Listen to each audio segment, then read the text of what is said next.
Ce 14 février 1945, le président américain Roosevelt passe un pacte avec le roi Ibn Saoud, fondateur du royaume d'Arabie Saoudite. Les Américains vont protéger la dynastie saoudienne en échange d'un accès au pétrole. Depuis 1945, Soviétiques et Américains avaient décidé de s'imposer au Moyen-Orient pour garantir leurs approvisionnements en pétrole. Les Américains soutenaient les monarchies du Golfe, l'Iran et Israël. Les Soviétiques, eux, s'étaient alliés au panarabisme de l'Égyptien Nasser et les régimes laïques de Saddam Hussein en Irak ou d'Hafez el-Assad en Syrie. Avec ce face-à-face, c'était un peu de la guerre froide qui s'était déplacée au cœur du Proche-Orient. Et comme en Europe, il y avait un équilibre des terreurs qui garantissait la paix. Mais ce fragile équilibre allait s'effondrer après 1979 avec la renaissance d'un islamisme politique. Téhéran. L'ayatollah Khomeini renverse le régime du Shah d'Iran. C'est la révolution iranienne.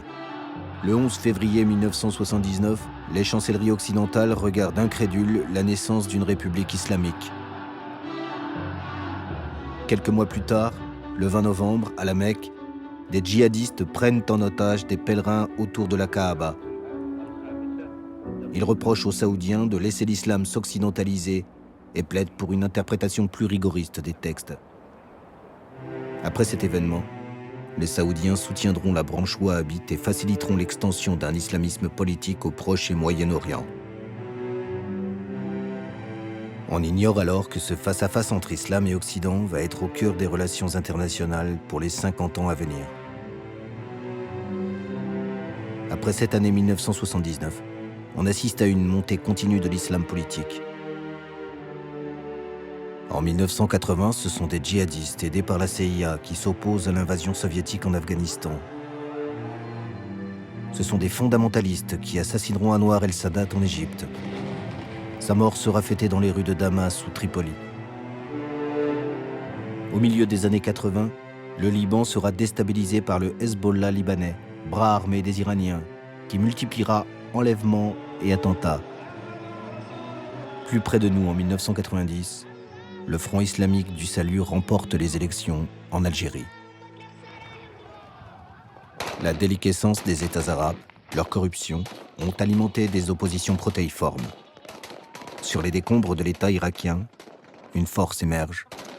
Il s'agit de l'État islamique. C'est un groupe qui a fait fortune, en réalité, bien avant sa prise d'assaut de Mossoul en 2014, parce que dès l'année 2010, il y a reformation du groupe sur le terrain irakien, ce qui est complètement passé inaperçu à l'époque.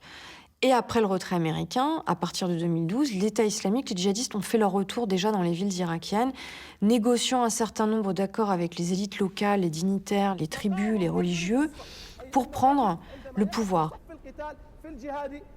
Cette stratégie victorieuse a été pensée par un homme, Abou Bakr el-Baghdadi.